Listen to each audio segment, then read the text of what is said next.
선수 시절에는 별다른 활약을 보여주지 못했지만 감독으로서 포르투, 첼시, 인테르, 레알, 맨유 등의 감독을 맡아서 유럽 세계 리그 우승 및 4개국 모든 대회 우승 등 엄청난 기록들을 세우며 스페셜 원이라 불리는 세계적인 명장으로 거듭난 주제 무리뉴. 오늘은 그 중에서도 무리뉴의 첼시 이기 스토리를 알아보겠습니다.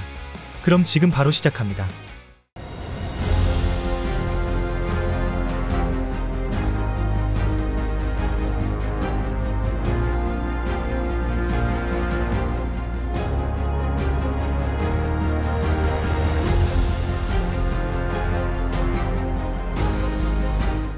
무리뉴는 04-05 시즌 첼시에 첫 부임하여 리그 최소 실점 15실점이라는 엄청난 기록을 세우며 첼시의 50년 만에 프리미어리그 우승과 챔피언스리그 4강 진출을 달성해낸 감독이었습니다.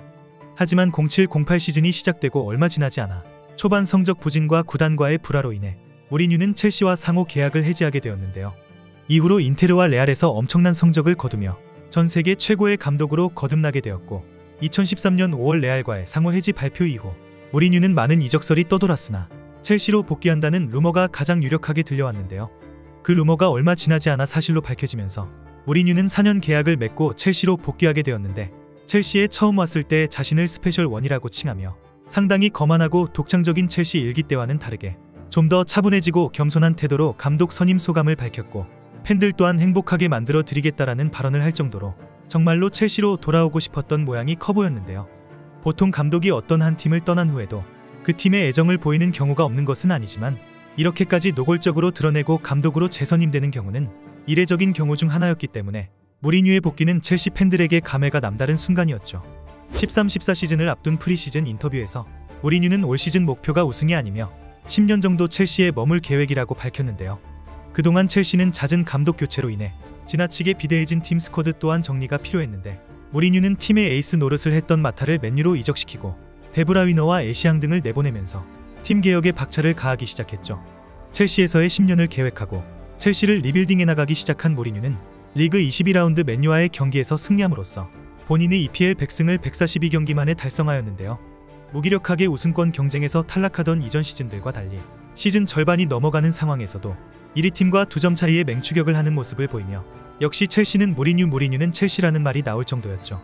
이렇듯 엄청난 페이스로 첫 시즌부터 우승에 가까워졌으나 무리뉴는 첼시는 4위권 진입이 목표라고 계속 언급하면서 그한테는 13-14 시즌은 과도기 정도로 여기는 모양으로 보였는데요. 그렇게 첼시는 계속 선두를 유지하다가 빌라와 크펠전에서 뜻밖의 패배를 당하고 말면서 리그는 승점 82점으로 3위로 마치게 되었죠. 챔스에서는 8강에서 막강 화력을 자랑하는 PSG를 만났고 1차전 원정 경기에서는 무기력하게 패했지만 홈에서 2대0으로 승리를 따내며 원정 다득점 룰로 첼시는 챔스 4강에 진출하면서 무리뉴는 커리어 5연 연속 챔스 4강을 기록하며 8회로 역대 최다 챔피언스리그 4강 진출 감독으로 등극하였죠. 4강에서는 아틀레티코 마드리드를 만났고 치열한 접전 끝에 도합 3대1로 패배하며 첼시의 13-14 시즌 챔스 성적은 4강에 그치게 되었는데 챔스 4강도 나름 훌륭한 성적이긴 하죠. 그렇게 결국 첼시는 리그 3위와 챔스 4강의 성적으로 마치며 무리뉴는 12-13 시즌에 이어서 두 번째로 커리어의 무관 시즌을 기록하게 됩니다. 14-15 시즌은 무리뉴의 2년차였고 여름 이적 시장에서 코스타와 파브레가스를 필두로 착실하게 스쿼드를 보강하여 시즌을 준비하였고 거기에 쿠르투아와 드록바가 팀에 복귀한 상황이었죠. 시즌 개막전 벌리전에서는 첫 경기여서 그런지 전체적으로 선수들이 폼이 올라오지 않은 것처럼 보이더니 결국 전반 15분 만에 선제골을 먹히며 개막전이 어렵게 흘러갈 것으로 보였는데요. 하지만 7분 만에 동점골과 역전골을 만들어내고 이후 세트피스로 쐐기골까지 넣으며 승리하면서 지난 시즌과는 다르다는 것을 증명하였죠. 영입생인 코스타는 아직 손발은 맞지 않았지만 훌륭한 위치 선정으로 동점골을 뽑아냈으며 파브레가스는 수비적인 면은 미약했으나 공격에서는 2개의 어시스트를 뽑아내며 맹활약을 펼쳤고 무리뉴는 후반전에 포메이션 변경으로 전술 시험을 하는 등 여러모로 첼시 입장에서는 만족스러운 개막전이었죠. 2라운드, 3라운드, 4라운드 모두 승리를 거두며 리그 선두를 계속해서 유지해 나간 첼시는 7라운드 아스날전에서도 2대0 승리를 따냈는데요. 무리뉴는 이 경기의 승리로 벵거 상대 12전 7승 5무라는 기록을 작성하였고 런던 더비에서 기분 좋은 승리를 거두고 A매치 휴식 기간을 맞이하였죠. 여담으로 전반전에 무리뉴와 벵거가 서로를 밀치며 마찰을 벌인 경기가 이 경기였는데요. 처음에는 무리뉴가 먼저 도발을 했다는 의견이 나왔지만 경기 후 벵거와 무리뉴의 인터뷰를 종합해보았을 때 선을 넘으려는 벵거를 무리뉴가 제지한 것이었죠.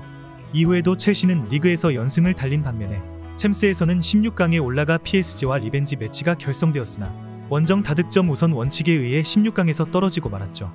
패배에는 여러가지 이유들이 있었지만 가장 심각한 건 로테이션을 돌리지 않는 무리뉴의 문제였는데요.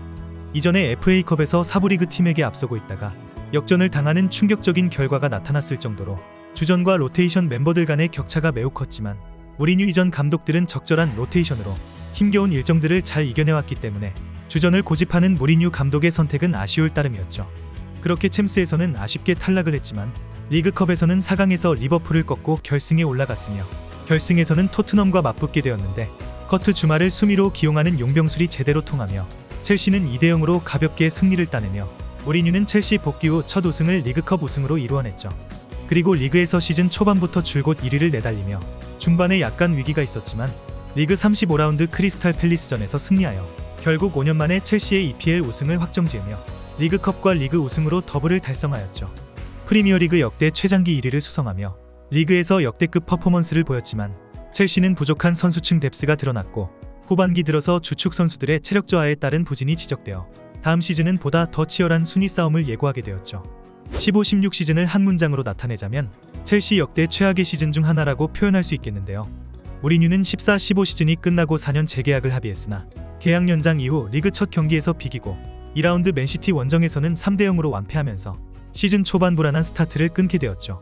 이후에도 첼시는 처참한 경기력을 계속해서 보여주었고 15-16 시즌 초반 성적이 무리뉴의 경력에 있어 최악을 달리며 여러 언론에서는 무리뉴 경질서를 보도하기 시작합니다.